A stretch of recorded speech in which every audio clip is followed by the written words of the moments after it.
एक बहुत ही अफ़सोसनाक खबर मैंने अभी-अभी सुनी है। अहमद शाह का भाई उमर शाह, जिसकी डेथ हो चुकी है अकॉर्डिंग टू वसीम बदामी, मैंने अभी वीडियो चेक की। उसकी वजह ये बताई गई है कि बेबी ने उल्टी की है और वो उल्टी उसकी साँस की नली के ज़रिए उसके फेफड़ों में चली गई, रास्ता ब्लॉक हो गया। ब्रेन में जब ऑक्सीजन नहीं जाएगा तो बच्चे को सडन डेथ भी हो सकती है। 3 से 4 पॉइंट्स मैं बहुत जल्दी-जल्दी से आपको बताऊँगी। पहली बात ये कि बेबी अगर 4 से 5 साल का है, जो कि एक चाइल्ड है, उस केस में अगर वो वॉमिटिंग कर रहा है और अगर वो लेटा हुआ है, तो फ़ौरन से उठाना नहीं है। लेटी हुई ही पोज़ीशन में फ़ौरन उल्टे हाथ की तरफ कन्वर्ट करनी होती है और पीछे ज़ोर-ज़ोर से मारना होता है। सही, उल्टी होने दीजिए। ये मैं बात कर रही हूँ 4 से 5 साल तक के बच्चे। दूसरी बात, अगर बेबी बैठा हुआ है या खड़ा हुआ है और उस दौरान उल्टी होती है, तो फ़ौरन से आपने पीछे उसको इस तरीके से करना है, उल्टी होने देनी है। उसके बाद उसे फ़ौरन लिटाना नहीं है कि तुम लेट जाओ, आराम कर लो या पानी पी लो, इस टाइप की चीज़ें, ये सब कुछ भी नहीं करनी होती।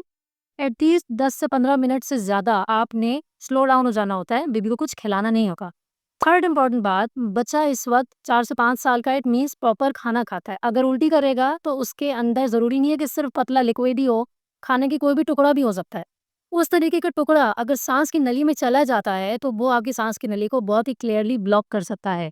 कंप्लीट ब्लॉकेज की सूरत में जब साँस बच्चे को नहीं आएगी और उसके ज़रिए जब ऑक्सीजन चाहिए होती है हमें, वो हमारे ब्रेन तक नहीं पहुँचेगी।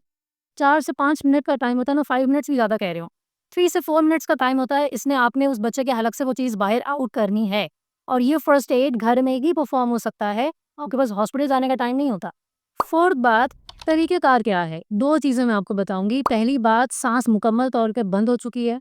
दूसरी चीज़, बच्चा खाँसी कर रहा है और आ-ऊ आवाज़ निकाल रहा है, आँसू गिर रहे हैं। 2 कंडीशंस हैं। पहली कंडीशन सबसे ज़्यादा खतरनाक है कि बिल्कुल भी कुछ नहीं बोल पा रहा, खाँसी नहीं हो रही। ऐसी कंडीशन में आपने फ़ौरन बच्चे को अपनी टाँग पे उल्टा करना है। उल्टा करने के बाद उसके पीछे पट्ठे वाली जगह पे, जो ये 2 पट्ठे होते हैं ना, इनके दरमियान में ऐसे हाथ बना के इतनी ज़ोर से मारना है कि जैसे आप उसको ज़बरदस्त कुटाई कर रहे हैं, ठीक है? और ऐसे उल्टा ही रखना है। 5 मरतबा मारती रहेंगी, इसके बाद देखेंगी कि निकला कि नहीं निकला। कभी भी मुँह के अंदर उँगली डाल के चेक नहीं करते। बच्चे का मुँह फ़नल की तरह होता है। एक दफ़ा उँगली डालने से नली में फँस गया, बाहर नहीं आएगा। ठीक है? तो आपने इस तरीके से मारना है। यूँ करने से फिर वो एक और मैन्यूवर होता है जिसके अंदर हम बच्चे के यूँ करके पेट पे करते हैं, वो फिर दूसरी मेरी चोकिंग की वीडियो वहाँ से जाके चेक कर सकते हैं यूट्यूब पे। लेकिन बहरहाल ये काफ़ी करामत रहता है। इसके अलावा दूसरा तरीका है ये वाली डिवाइस, बच्चे के मुँह पे इसको लगाते हैं, ऐसे प्रेस करते हैं, हम ज़ोर से पीछे करते हैं, ये सक्शन होती है, खाने का कोई भी फूड पार्टिकल होगा वो इसको खींच लेगा। ये दोनों मैन्यूवर्स दोबारा बता रही हूँ, सिर्फ़ उस वक़्त करने हैं जब कंप्लीट ऑब्स्ट्रक्शन हो रही है, साँस नहीं आ रहा, बात नहीं कर रहा, खाँसी